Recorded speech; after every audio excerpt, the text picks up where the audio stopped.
कर्जत तालुक्यात टोरेंट पॉवरच्या प्रस्तावित प्रकल्पांना अनेक गावातून तीव्र विरोध सुरू असतानाच आता जिल्हा परिषद शाळांमध्ये कंपनीच्या CSR उपक्रमांवरून नवा वाद निर्माण झालाय। सरकारी शाळांमध्ये वह्यांचं वाटप, विविध कार्यक्रम आणि कंपनीच्या प्रतिनिधींच्या भेटी यामागे नेमका उद्देश काय असा सवाल कर्जत तालुका पर्यावरण बचाव संघर्ष समिती आणि प्रकल्प विरोधकांकडून उपस्थित केला जातोय।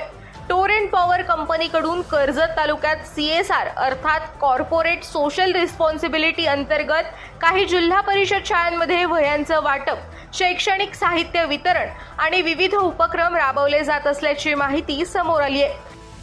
समाज उपयोगी कामांचं स्वागतच आहे, मात्र ज्या कंपनीच्या प्रस्तावित प्रकल्पांना तालुकाभरातून मोठ्या प्रमाणावर विरोध होत आहे त्याच कंपनीचे उपक्रम प्रामुख्याने प्रकल्पग्रस्त किंवा प्रस्तावित प्रकल्पाच्या परिसरातील गावांमध्येच का राबवले जात आहेत असा प्रश्न आता उपस्थित केला जातोय।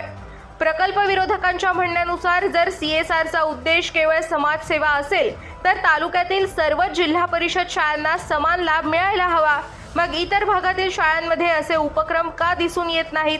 CSR निधीचा लाभ देण्यासाठी कोणते निकष ठरवले गेले आहेत याबाबत पारदर्शकता असावी अशी मागणी होत आहे।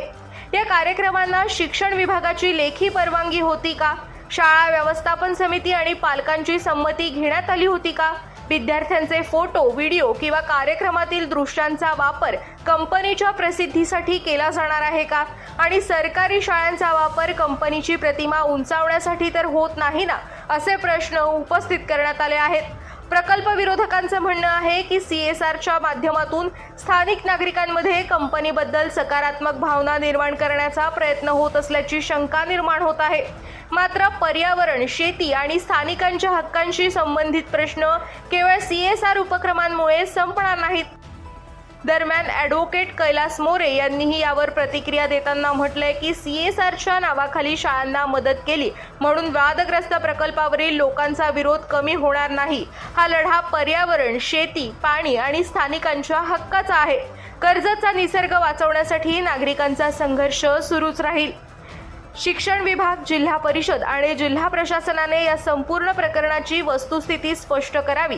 सरकारी शाळांमध्ये खासगी कंपन्यांचे उपक्रम कोणत्या नियमांनुसार राबवले जातात याची माहिती सार्वजनिक करावी आणि आवश्यक असल्यास चौकशी करावी अशी मागणी कर्जत तालुका पर्यावरण बचाव संघर्ष समितीने केली आहे। त्यामुळे सामाजिक कार्याच्या नावाखाली कर्जतचा निसर्ग ओरबाडण्याचा प्रयत्न केला जातोय का? हा टोरेंटचा नवा फंड आहे का, अशी चर्चा आता होताना दिसत आहे। आपल्या परिसरातील ताज्या बातम्या आणि घडामोडी सर्वात अगोदर पाहण्यासाठी कर्जत अपडेटला सबस्क्राईब करायला विसरू नका।